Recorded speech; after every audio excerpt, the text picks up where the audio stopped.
Hello and welcome to this Microsoft Excel tutorial for the absolute beginner.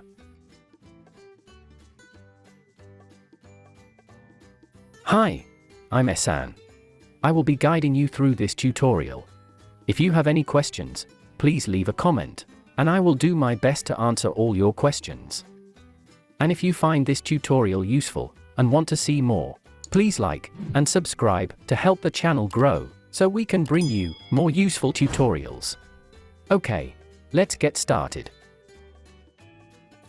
In this tutorial, we will explore the basics you can learn to start using Excel today. I will be using Excel from Microsoft Office 2021, and there may be some minor differences if you use a different version. Every time you start Excel, you will be greeted with the Start screen, asking you to choose a template or start a blank workbook. There are many ready-to-use templates that come with Excel, as well as many more available online for you to download and use. Templates can save you a lot of time because someone else already did all the work of designing and setting up the template, and you can take advantage of utilizing that by just using it, so it is recommended you have a little exploration with templates when you can. Every Excel document is called a workbook because it can have multiple spreadsheets, even though often, and especially when starting out, your workbook will only have one spreadsheet. Use the search bar to type what you are interested in and press enter to populate what's available. To learn the basics, we will start with a blank workbook. At the top of our Excel workbook, we have the tabs bar, which contains several tabs, and each tab has a ribbon, which is divided into groups. Each group contains several related options, and because they vary in the number of options inside the group, some groups contain fewer options and others have more options. To fit all the groups, with all the available options, inside the ribbon, some of the groups have an arrow in the bottom right corner, which expands the group to show the full set of options. For example, the Home tab has the clipboard, font, alignment, etc., and when you click another tab, you will see a different set of groups. This is more visual than the average menus you will see on other programs, which are basically just a drop-down list of items that you can choose from. You can collapse the ribbon by clicking this arrow, and from the View tab, you can click the pin icon to restore the ribbon again. Below the ribbon, you can see the main part of the spreadsheet, which has letters at the top and numbers on the side, which make up columns and rows, and where they intersect, they create rectangles. These rectangles are called cells, and each cell in Excel has a unique name, signified by the letter and number of the intersection. For example, this cell is A1. This is E3. This is H7, and so on. You can see the cell name in the cell name box. Each spreadsheet expands according to the amount of data you need to insert in its cells.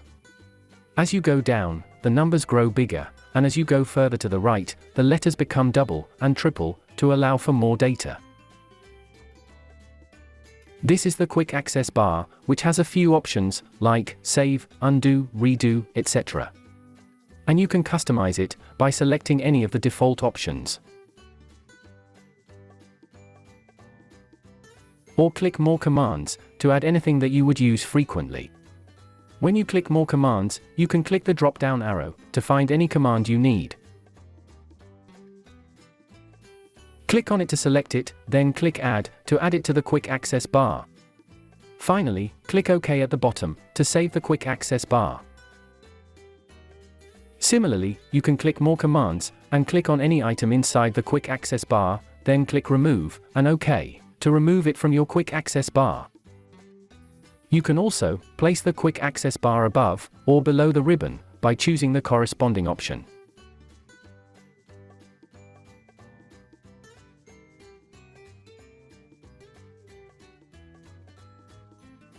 At the bottom of the spreadsheet, you can see how many spreadsheets the workbook has. And you can add more spreadsheets by clicking the plus button. You can double-click or right-click on the spreadsheet to rename it. When you right-click on the spreadsheet, you have more options, like Insert, Delete, Rename, Move, Copy, etc. You can also color-code your spreadsheet's name tab by clicking the tab color and selecting a different color for each sheet.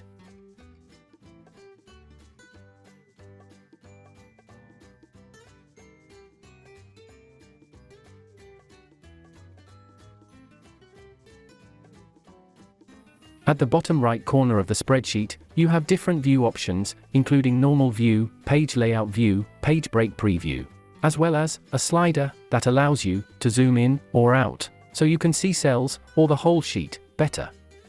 When working with a spreadsheet, you can use each cell to enter text or numbers. And by default, Excel aligns text to the left and numbers to the right. You can select any cell by clicking on it, then use the alignment group in the Home tab to change the data alignment by using any of the available options. When you click on a cell to select it, Excel will add a green border to the cell to show you that the cell is active. You can click and drag on any number of cells and they will have a green border around them. A single click makes the cell active, and a double click allows you to enter or edit data in the cell. You can enter text to create titles and numbers for calculations. If the text is longer than the cell's visual width, it will spill over onto adjacent cells. However, this is only visual, and the data will still be inside the selected cell. So, you can see, if I start typing in the next cell and go back to the previous cell, all the data I entered will still be there. Of course, this can be annoying if you can't see what's in the cell completely. But we can fix that by either adjusting the column's size by clicking and dragging the border between the two columns, or by activating the Wrap Text option for that cell in the Home tab, which will increase the height of the whole row to wrap the text down inside the column.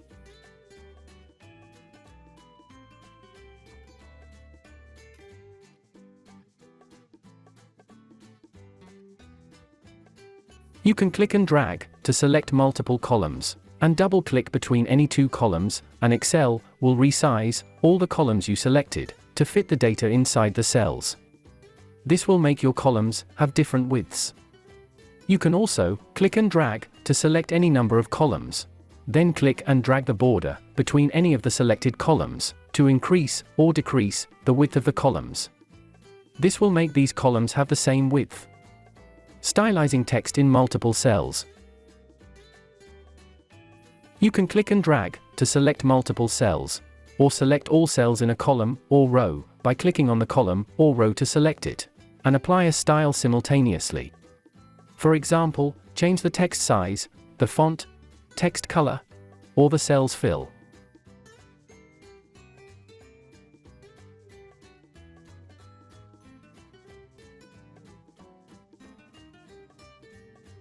You can also realign multiple cells using the alignment options I mentioned earlier, as well as adding borders to all the selected cells. Selecting and editing cells. You can select one or multiple cells and use the following keyboard combinations to carry out the following actions. Ctrl or Command plus X to cut. Ctrl or Command plus C to copy. Ctrl or Command plus V to paste. Ctrl or Command plus Z to undo. Ctrl or Command plus A to select all. This will apply to a small selection, as well as the entire sheet, depending on where you click. You can also press the Delete button to delete the data in your selection. After you select a column, row, cell, or multiple cells, you can right-click to have a number of options that you can apply to your selection. Basic calculations. To carry out basic calculations on a selected number of cells, use the following. Click the sum symbol, then click on a cell, or click and drag on a number of cells you want to make a calculation on, then use plus to add, minus to subtract, asterisk to multiply, / to divide. Then click to select the next cell, or click and drag to select a number of cells. Then press Enter to carry out the calculation. As it is in mathematics, multiplication and division take precedence over addition and subtraction, so they will be calculated first. This means, if I had 3 plus 2 times 4, the result will be 11, because 2 times 4 equals 8, then we add 3. Notice that when you click on a cell that has a formula, the formula bar shows you the formula and you can click to edit it if you need to. For example, I can select these cells and use any of the calculation signs. Then select another cell or cells and press enter to get the result. Notice that Excel uses the cells' names to fetch the values entered in these cells. This is very useful if any of the values are updated at some point in the future. Excel will give you the correct result because it will use the updated values. You can also click on a cell, use the equal sign, then click on another cell that you want to copy the value of. In this example, this cell equals the sum of these cells. But watch what happens when I change the number in any of these cells. The new cell gets updated too, adding images, shapes, etc. Excel also allows you to add images, shapes, and icons to your spreadsheet so it has better visuals. Click the Insert tab and choose the illustration group. Here, you can insert pictures, shapes, icons, 3D models, smart art, or a screenshot. I will just show you 3 examples, but the same applies to everything in the group. When you click on Pictures, you can choose to import a picture from your computer, stock images, or online images. I will choose online. It will take a few seconds to connect and populate the images. And you can scroll through and choose anything you like.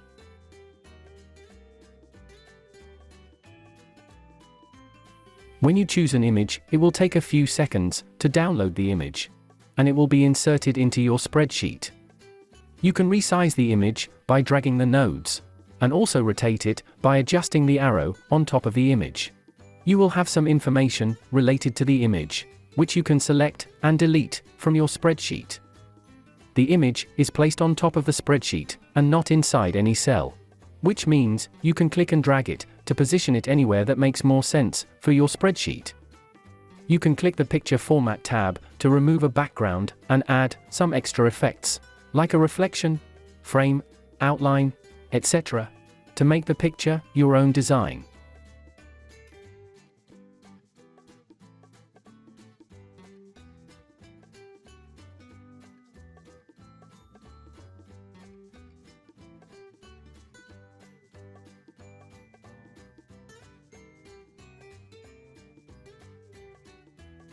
When you click to insert a shape, you will have multiple categories to choose from, and you can select any of the shapes included.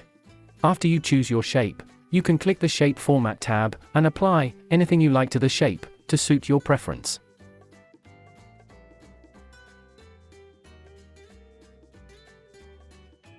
When you click to insert an icon, you will have a window with several tabs at the top, and you can browse to find anything you like to add to your spreadsheet.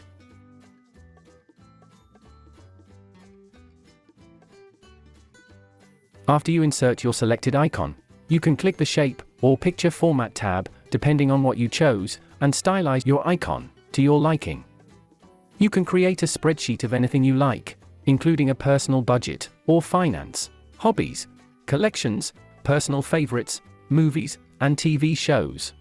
Basically, anything you're interested in. Let's put some of the things we explored into a spreadsheet so you have a better idea of how to create, design, and set up a spreadsheet. In this example, we have an online business that sells products, provides services, and internet hosting plans. To keep things simple, I will use only 3 of each item, but you can do the same with many more items. Let's create a monthly sales spreadsheet. At the top, we will have the spreadsheet title. I will use monthly sales. Below the title, I will add products, services, and hosting categories. Below each category, I will add 1, 2, and 3 as the examples provided by the company. But because this is a monthly sales spreadsheet, I need to add a price field for each of these examples. So, I will click on the column letter. Right-click and select Insert. This will insert a blank column. I will also add some prices.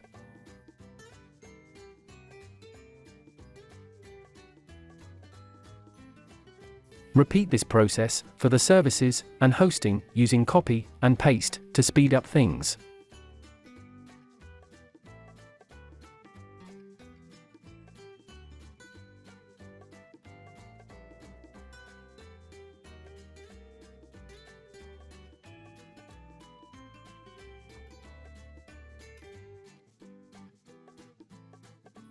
Now, I need to insert another column to calculate the sales of each item using the previous steps.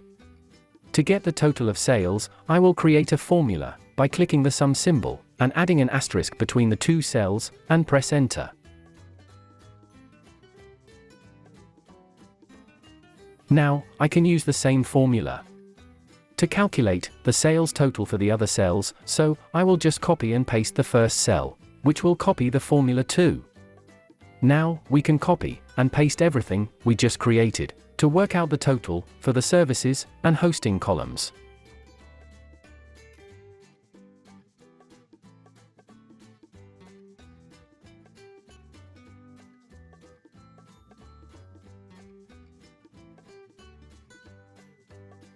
Now that we know the sales of the individual categories, we can create a total of all these categories.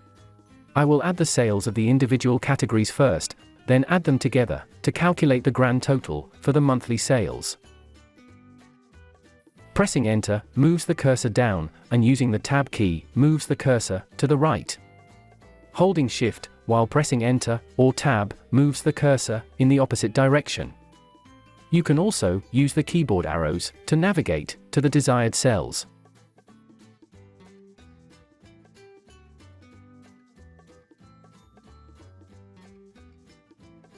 Now that all these sales are done, let's make this spreadsheet a little prettier. I will click and drag all the columns for the title and click Merge and Center. Increase the font size and add a background fill color.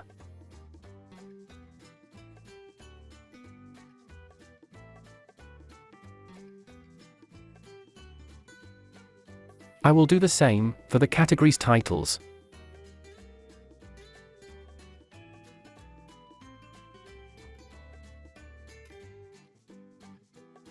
Next, I will select all the cells and add all borders.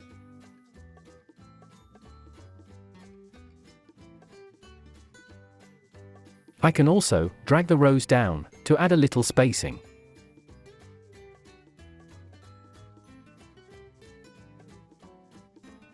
If you right-click on a cell or a selection of cells and choose Format Cells, you can have access to the Border tab, which will give you more options to customize borders.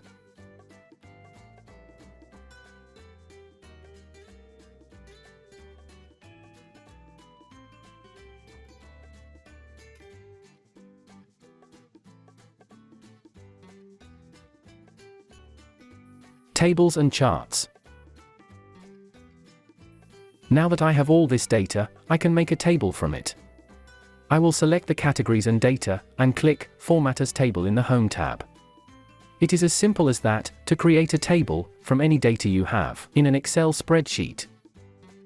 It would also be nice for visual representation to have this sales data in a chart. So I will select the 3 total columns and the grand total.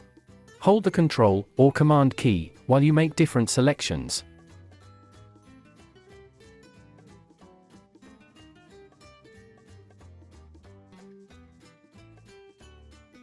Click the Insert tab and choose any of the charts in the Charts group. I will select this one.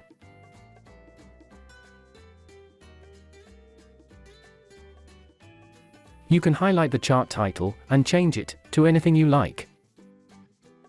Next to the chart, you have 3 buttons. The first one is the Chart Elements, and it allows you to add or remove details from the chart. The second one is the Chart Style, and it allows you to scroll through and choose a different design. And the third one is the Chart Filters, and it allows you to select what data is visible and rename chart items. Click on the Filters icon and change the series names to the actual names you have on your spreadsheet. In this example, I will use Products, Services, Hosting, and Grand Total. Save and export.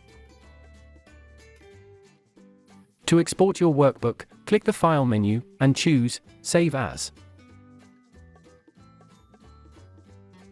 You can save it as Excel workbook, a text file, a CSV database file, or as a PDF, which is printable.